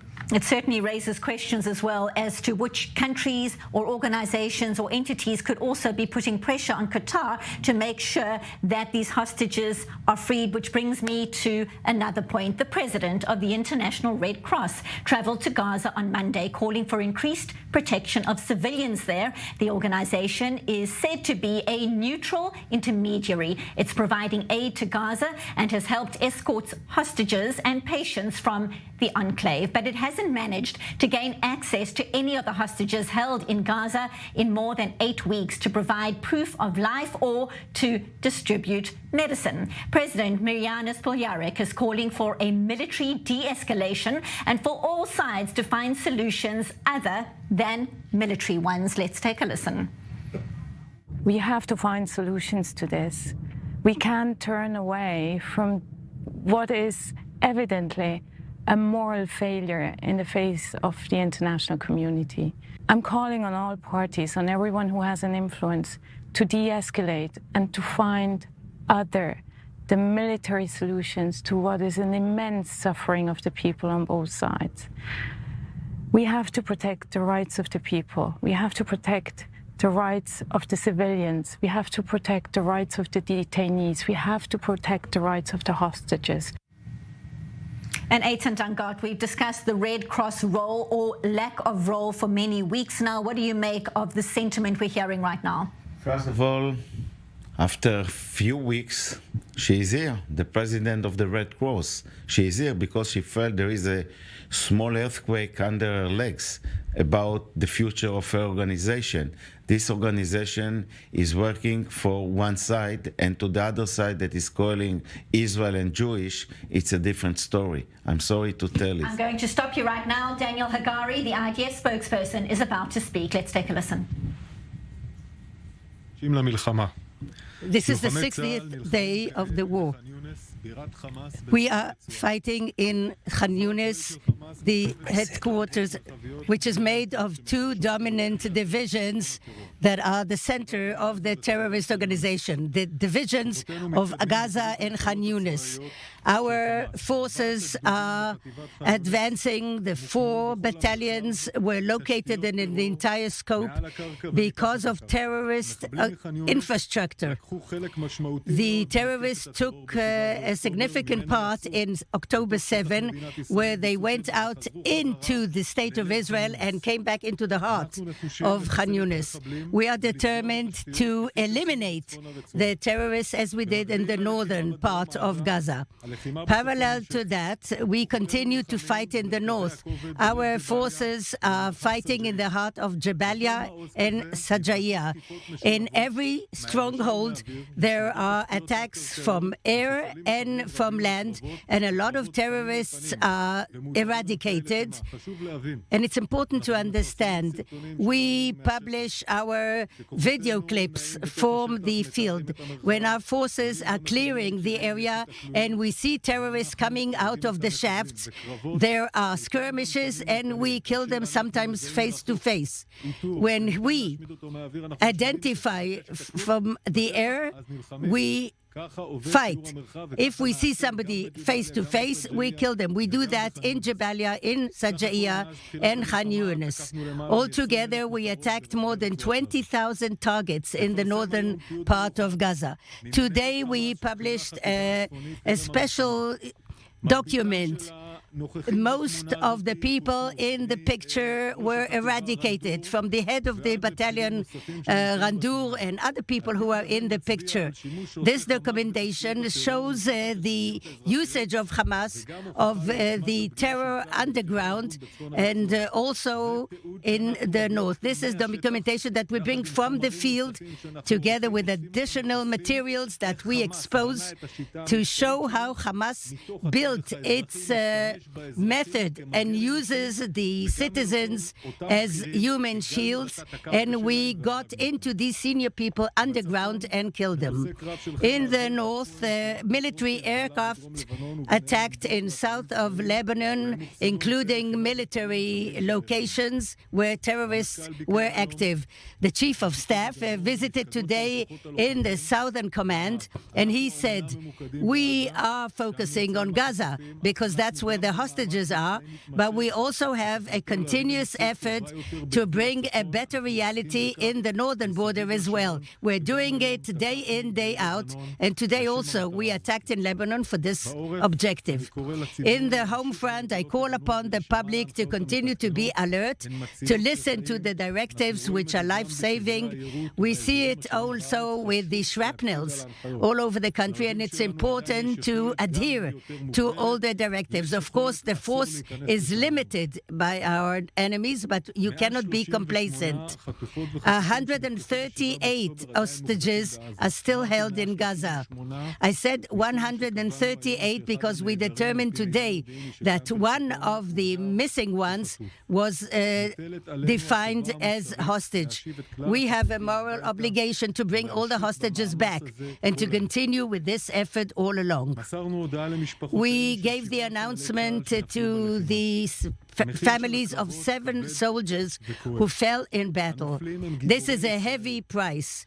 The fallen are heroes. They are the ones who enable us to materialize the objectives of the war and to secure our safety for years ahead. Questions. What can you say about the situation of the women in captivity? Because the IDF spokesperson Daniel Hagari delivering his daily briefing, day 60 of the war. And Eitan, I'm going to come straight to you. Your assessment, much of what we've been discussing since this broadcast started in the Gaza Strip, concerns up north, and also Home Front Command saying if there are sirens in the country, listen, adhere to the rules, get to a shelter. Yes, first of all, more and more, we are aware that if we are not fulfill all the instructions to wait 10 minutes, being in the shelter or in any place that we are defended according to the instructions by the Home Front Command, there is a risk that is fallen kind of pieces from the boat, from the rocket and from the Iron Dome together, that is coming from there and suddenly fallen, and this creating damage to a full vehicle, burning it, or a serious damage. So the population that is used, that the success of Iron Dome can be watched by eyes, and after 1-2 minutes are start to go outside, they are risking their life. We have to fulfill 10 minutes completely. Secondly, concerning what is supposed to be in the future, we have the risk that is launched from Hamas from the south, but don't forget the north with Hezbollah. Maybe we will talk about it later, but in this part, the event has been increased today by Hezbollah overshooting and creating towards Israel, because the same and much more serious can become from the north as well. So we have to get used to understand the life of the population, the strength of the population is first of all depend on fulfill the instruction. Until now, 99% of the population are really looking at it seriously and fulfill it. And we are going to go to our team on the ground in the north for an update very shortly to follow up on exactly those developments up there close to the border between Israel and Lebanon. But Eitan, I want to go back to the Red Cross. We were talking about a little bit before we went to Daniel Hagari, because you were talking about the response from the Red Cross, or the lack of response from the Red Cross, and it's come at a cost after 8 weeks. And what she said, the president of the Red Cross, is not. It's not a speech. It's only a soft words, in my opinion. We are in a serious situation. Women are raped. We hear terrible stories from what's going underground. They need medical treatment. They need medical eyes. They need to be seen by someone who is not belong to Hamas. And how she can stand, the first sentence that I expect from her, if from Gaza. I demand from the Hamas to open the doors, that my representative will come and visit the kidnapped people there, especially the elders, those who are a lot of time. I would like myself to lead my delegation and bring with me a package of medicine. That was she's supposed to say, and not brief us about human and both sides and such words that you can put in a wash machine and not in reality on the ground. Look, at the end of the day, the Red Cross has to be studiously neutral. That's its mandate. She works in very, very narrow parameters. I do think that more could have been said, of course, about the hostages, although as we both know, Eitan, at the end of the day, it's up to Hamas or it's up to the Israeli government not only to negotiate a provision in agreement for Hamas to allow the Red Cross to go, but to actually enforce it, which was not done. Again, I don't envy those who have to make the difficult decision, because enforcing it might have been bringing fewer hostages home. So maybe the right decision was made. You could argue about it, but in a sense, it's our choice. Of course, Hamas is obligated under international law to let them in. It was a war crime to take the hostages in the first place, so let's not get that wrong either. The other thing we have to understand, the Red Cross needs to operate inside the Gaza Strip. If it wants to operate inside the Gaza Strip, it has no alternative, but to some degree, maybe not to work with Hamas, but not to work against Hamas.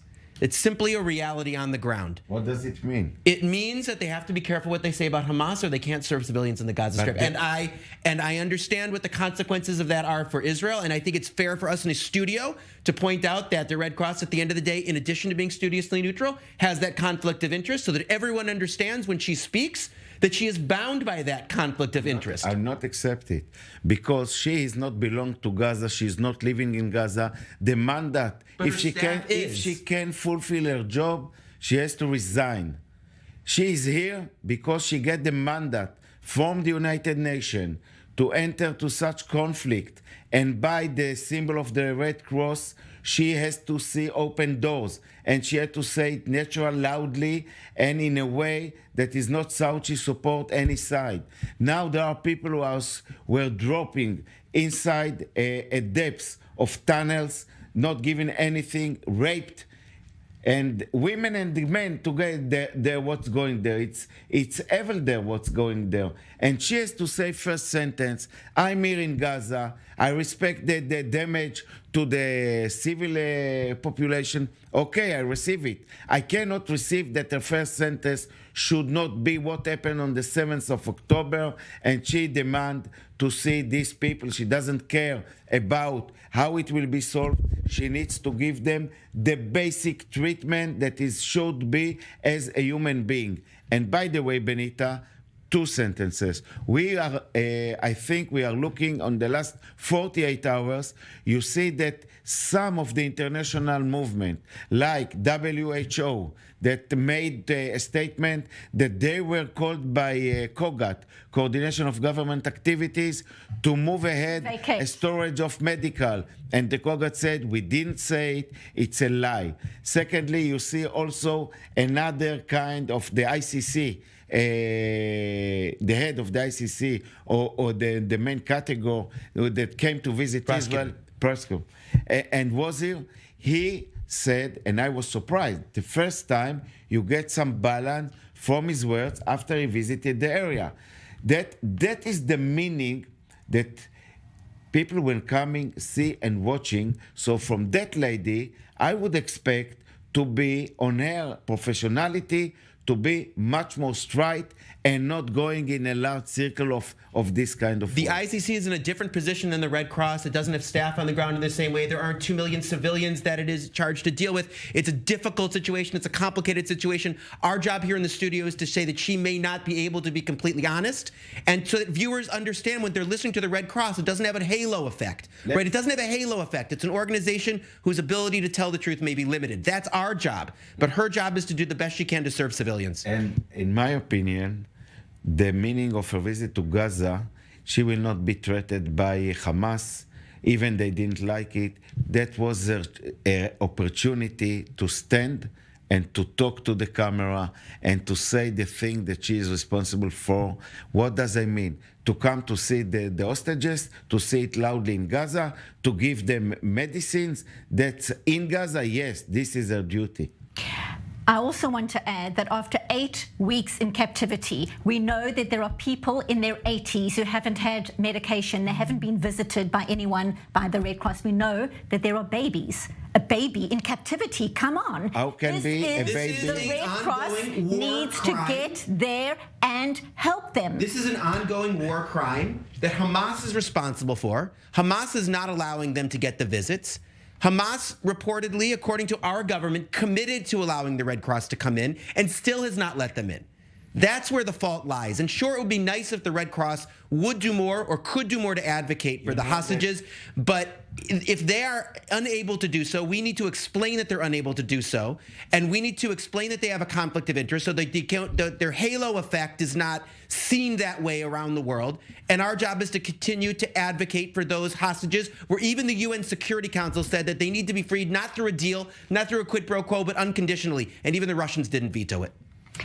Stay with us because we are going to unpack more. There are many, many questions around the international reaction, organizations, human rights organizations, women's organizations, to their responses or lack of responses. We will discuss this in more detail right now. Israeli survivors of the October 7th terror onslaught, activists, and the ambassador to the United Nations have held a special session at the UN condemning the world's silence on the brutal sexual assaults and rapes committed by Hamas terrorists, something we've just been discussing here in studio. Now, they shared testimonies and evidence while calling out the hypocrisy around the world when it comes to the rape of Jewish women. Here's more from the UN session, but a warning that these images are graphic and disturbing. On October 7th, Hamas committed crimes against humanity. They raped, murdered, and violated Israeli women. Usually the United Nations is a place where Israelis have to defend their actions. But this time they had center stage, calling out the brutal violence against women on October 7th. Hamas had committed rapes. We saw bodies of naked women. Morgue workers say the bodies show trauma consistent with rape. They bent someone down and I realized he was raping her, and then he shot her in the head. Her pants are pulled down and she is half naked. Their legs were spread out. And women's organizations chose to be silent against Hamas violence. And calling out the deafening silence, denial, and vocal vitriol against Jewish people that ensued. The world has to decide who to believe.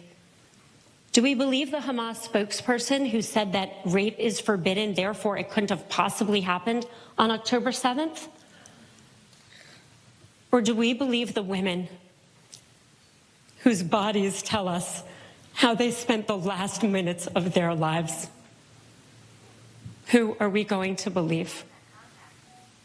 We found a woman's body dumped outside, without pants, without underpants, burned, barely any hair left on her.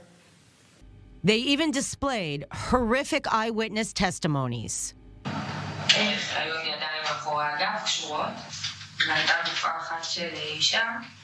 שהיה לה כתם של דם באיבר המין, שאני חשבתי בהתחלה שברח לה מהפחד, שראינו אותה, הבנו שזה בוודאות היה דם. המון פיצי ירי, גם ירי ממוקד באזור איבר מין לגברים, זה ראינו את זה הרבה.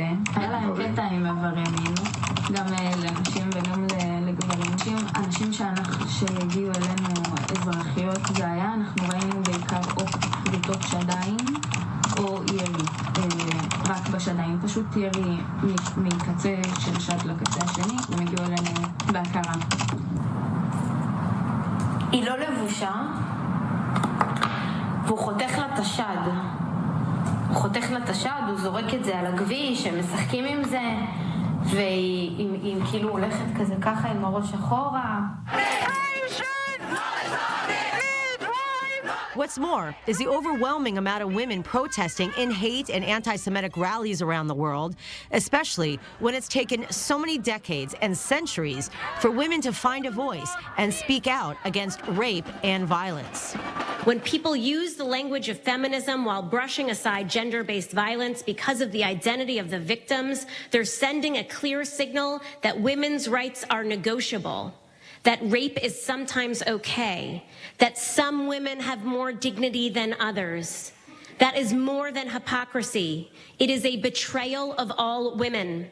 Because when our agency can be traded away, none of us are safe. Israeli authorities also called out the propaganda of Hamas and the fact that Hamas uses rape as a weapon of war while the world watches. Israel suffered the most brutal massacre since the Holocaust. The atrocities committed by Hamas were more barbaric than ISIS. Some say more cruel and barbaric than the Nazis. Babies were murdered and beheaded. Families were bound together and burnt alive. Children were executed in front of their parents and parents in front of their children.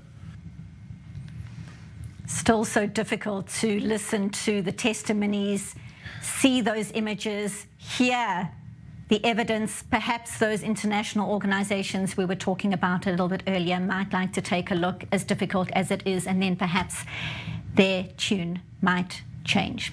Now, turning to the disturbing spike in anti-Semitic incidents on college campuses in the United States, the presidents of Harvard University, the Massachusetts Institute of Technology, and the University of Pennsylvania are answering House lawmakers at a hearing in Washington, nearly 2 months after the Hamas terror attack on Israel. The House Committee on Education and the Workforce says the hearing, called Holding Campus Leaders Accountable and Confronting Anti-Semitism, will focus on specific incidents on each campus as well as administrators' responses. So we cross live to our senior U.S. correspondent, Mike Wagenheim, in New York, and he joins us from outside Columbia University. Mike, a disturbing spate of anti-Semitic incidents on some of the most elite campuses in the United States. What details have emerged so far from today's hearing? What can you tell us?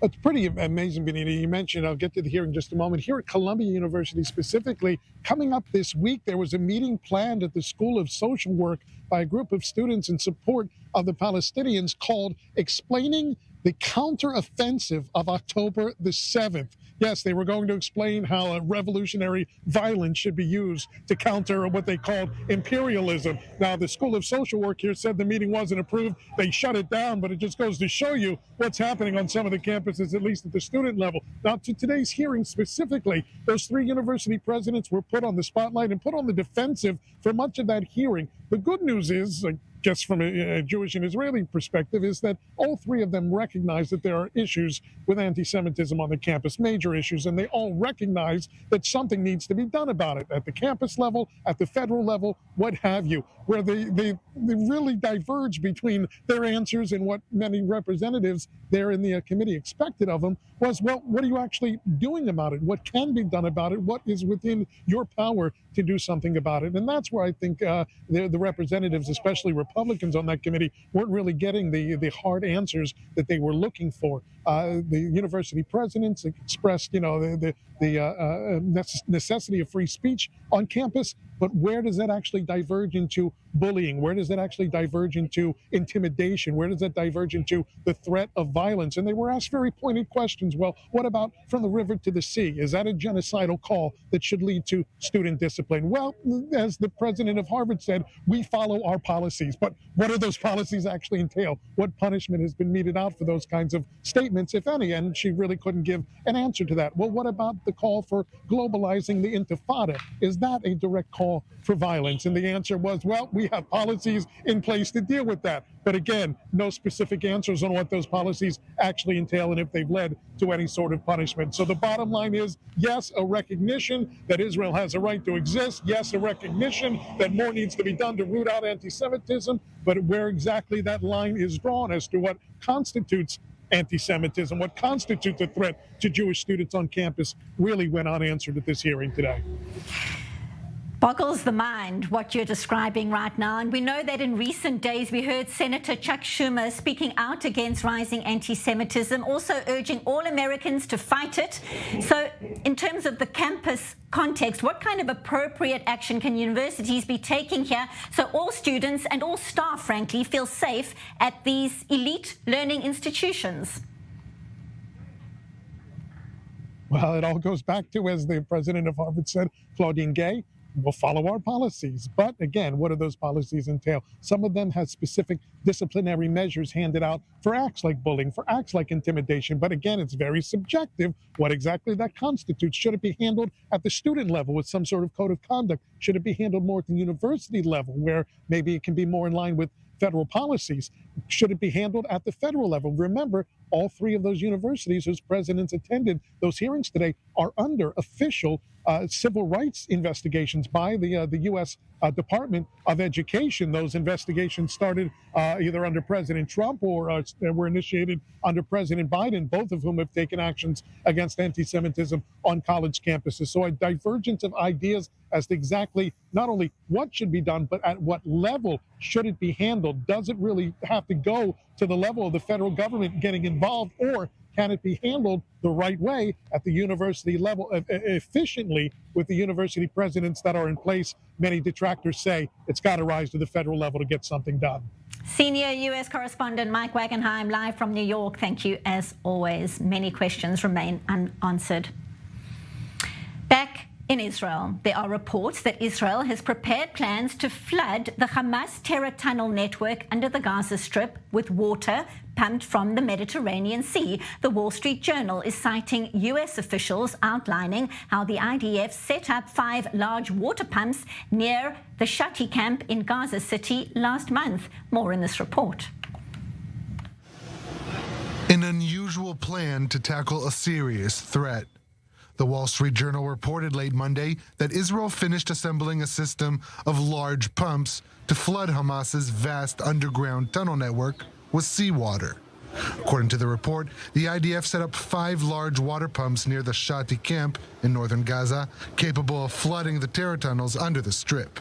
When we talk about the tunnel system, we have to understand that there are 2 aspects to it. There's the vertical aspect, which is the shafts, of which there are hundreds and hundreds. 800 have already been found, 500 have been destroyed.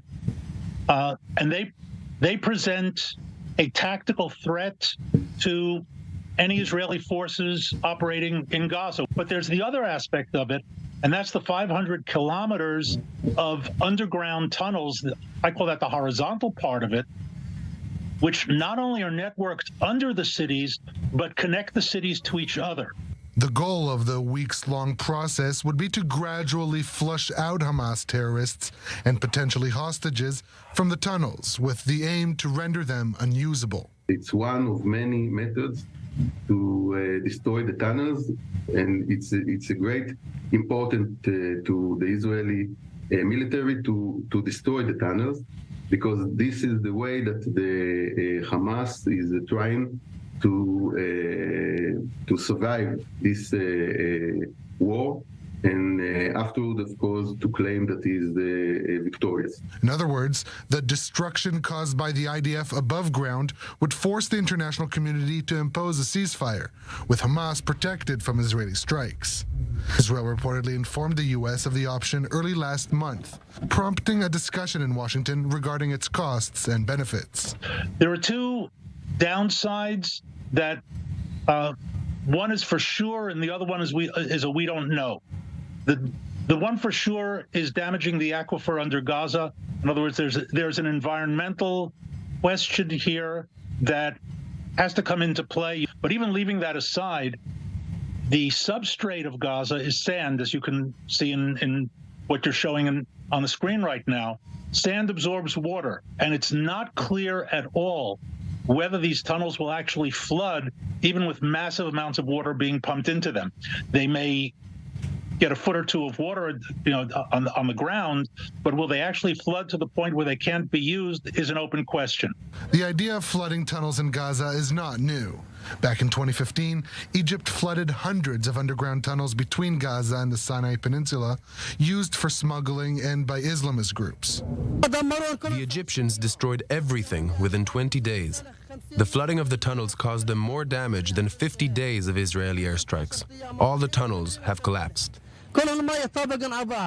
While some of the hundreds of tunnels did survive the flooding, the benefit of such a strategy seemed clear. Now the question is whether the leaked information is intended to only frighten Hamas, or is indeed Israel's next move in its campaign to uproot Hamas from beneath the ground. For more, Major General in the Reserves, Eitan Dangot, the viability, Eitan, first of all, of flooding tunnels in terms of the fighting, A, and B, obviously the implications which are top of mind for every Israeli. What about the 138 hostages potentially in some of those tunnels? Exactly. First of all, we have to look that the tunnels are the strategic tool that Hamas has in this war, because on the ground, we beat them, they escaped, they are using the tunnels, they are not standing to kind of a fight. We succeed to be in places that were symbols from the past, like 2014, that we are not able to enter. Till now, we're finding 800 piers that we have on the ground, and 500 of them were explode, and they were throwing inside some materials. The problem is twice. First of all, how to deal. We don't know exactly the net of 500 kilometers of tunnels, but I think we can identify where are the major central tunnels that are coming to some areas, where is the command and control, and the storages. Secondly, we have to be aware for each step we are doing whether it's risking or not risking the hostages. And this is something that with all the creative idea of tunnel flooding or there are other kind of opportunities that we are trying to do, I believe the solution will be only such kind of mixed ideas that if we succeed to identify the central places and we have some success in one or two central places, it will have a kind of psychological impact on those who are in these tunnels, with bombs that can enter to some of these tunnels. But above all, and this is something that stops us from doing, it's the future of the hostages and try to save them. Eitan Dangot, thank you so much as always for your insights. So appreciate you being here in studio. Owen, you're going to be staying with us. We are going to be taking a very short break. And as you say, top of mind, no matter what unfolds on the ground, Israel is waiting for word on the 138